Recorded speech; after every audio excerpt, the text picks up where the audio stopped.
फडणवीस सरकारचा उद्या मंत्रिमंडळ विस्तार, भाजपच्या संभाव्य मंत्र्यांची नावे पुढारी न्यूजच्या हाती। पंकजा मुंडे, मुनगंटीवार, बावनकुळे आणि राधाकृष्ण विखेंसह 16 जणांचा समावेश।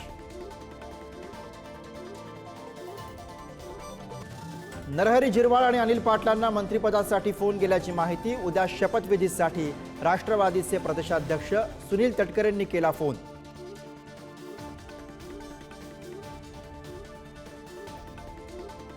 शिंदेंच्या शिवसेनेकडून मंत्रिपदासाठी 5 नामांवर शिक्कामोर्तब झाल्याची माहिती।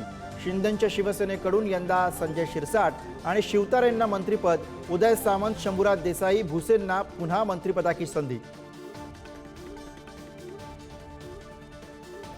स्वातंत्र्यानंतरच्या 60 वर्षात देशाच्या एकतेवरती अनेक हल्ले, काही लोकांनी विविधतेमध्ये विरोधाभास शोधला।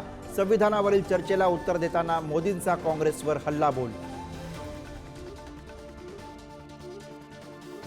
आदित्य ठाकरेंकडून दादरच्या हनुमान मंदिरामध्ये महाआरती। रेल्वे मंत्रालयही त्यांचंच आणि सरकारही त्यांचंच। नोटिसीबाबत भाजप नाटक करतंय, हनुमान मंदिर नोटिशीवरनं आदित्य ठाकरेंची टीका। हिंगोलीमध्ये कुटुंब नियोजन शस्त्रक्रियेनंतर 43 महिलांना जमिनीवर झोपवलं।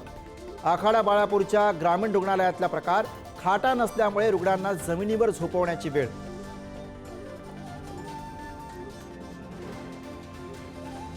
द्रोणाचार्यांनी जसा एकलव्याचा अंगठा कापला तसं सरकार तरुणांचे अंगठे कापतंय।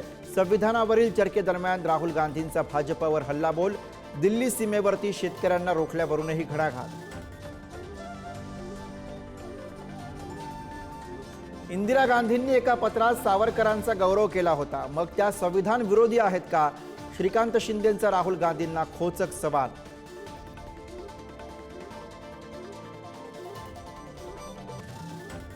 वन नेशन वन इलेक्शन विधेयक सोमवारी लोकसभेमध्ये मांडलं जाणार। केंद्रीय मंत्री अर्जुनराम मेघवाल मांडणार विधेयक। इंडिया आघाडीचा विरोध, अधिवेशनातील भूमिकेकडे लक्ष।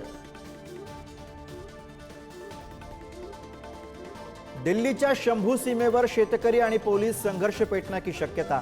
दिल्लीकडे कूच करणाऱ्या शेतकऱ्यांवरती पोलिसांकडून पाण्याचे फवारे, अश्रुधुराचा मारा, तर शेतकरी सुद्धा दिल्लीमध्ये जाण्यावर ठाम।